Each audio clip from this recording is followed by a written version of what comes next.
ഈ കാണുന്ന ഹെഡ്ഫോണാണ് ഞാൻ കഴിഞ്ഞ 5 വർഷമായിട്ട് എൻ്റെ ഓഫീസിലെ ടീംസ് കോൾസ് എല്ലാം അറ്റൻഡ് ചെയ്യാൻ വേണ്ടി യൂസ് ചെയ്യുന്നത്.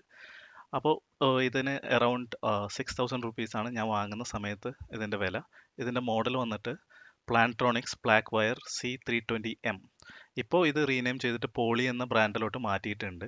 ഒരു 4 വർഷത്തോളം ഇതിന് യാതൊരു കുഴപ്പവും ഉണ്ടായിരുന്നില്ല വാങ്ങിയതിന് ശേഷം. അതിനുശേഷം ഇതിൻ്റെ വയർ ചെറുതായി ദ്രവിച്ചു. അതുപോലെ ഈ ഇയർ കുഷ്യൻ അത് ദ്രവിച്ചു പോയി. ഇത് ആക്ച്വലി ഞാൻ രണ്ടാമത് മേടിച്ച ക്രസൻഡോ എന്നുള്ള ബ്രാൻഡിൻ്റെ ഇയർ കുഷ്യനാണ്.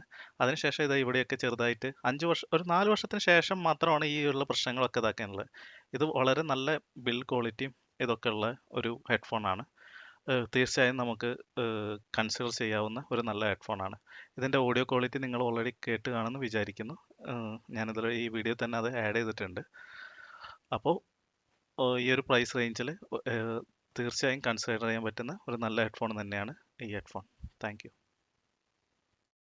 ഈ ഒരു ഹെഡ്ഫോണിൻ്റെ മൈക്ക് ക്വാളിറ്റി ഈ പ്ലാൻട്രോണിക്സിൻ്റെ ബ്ലാക്ക് വയർ 320 എന്ന് പറഞ്ഞിട്ടുള്ള ഒരു 5 വർഷം മുന്നേ ഞാൻ വാങ്ങിയതാണ്. അതിൻ്റെ മൈക്രോഫോണിൻ്റെ ക്വാളിറ്റിയുമായിട്ട് ടെസ്റ്റ് ചെയ്യാം. എത്രമാത്രം ഇതിൻ്റെ നോയ്സ് ക്യാൻസലേഷനും ഇതിൻ്റെ ഓഡിയോ ക്വാളിറ്റി, അതായത് മൈക്കിൻ്റെ ക്വാളിറ്റി എത്രയുണ്ടെന്ന് നമുക്ക് ജസ്റ്റ് ടെസ്റ്റ് ചെയ്യാം. ഞാൻ ഇരിക്കുന്നത് സെയിം എൻവിറോൺമെൻറ്റിലാണ്. നേരത്തെ പറഞ്ഞ പോലെ ഫാൻ ഇട്ടിട്ടുണ്ട്. ഡെസ്കിലാണ് ഇരിക്കുന്നത്. അത്യാവശ്യം കാറ്റിൻ്റെ സൗണ്ടുകളൊക്കെ ഇവിടെയുണ്ട്. ഞാൻ ആദ്യമായിട്ട് പറഞ്ഞ പോലെ എൻ്റെ കയ്യിലിരിക്കുന്ന കാർഡ്ബോർഡ് ബോക്സ് 2 പ്രാവശ്യം തട്ടുന്നുണ്ട്. ഡെസ്കിൽ 2 പ്രാവശ്യം തട്ടുന്നുണ്ട്. കയ്യിലിരിക്കുന്ന ഒരു കവർ ജസ്റ്റ് ഇങ്ങനെ അതൊന്ന് സൗണ്ട് ഉണ്ടാക്കുന്നത്, സം ബാക്ക്ഗ്രൗണ്ട് നോയ്സ് ഉണ്ടാക്കാൻ വേണ്ടിയിട്ട്.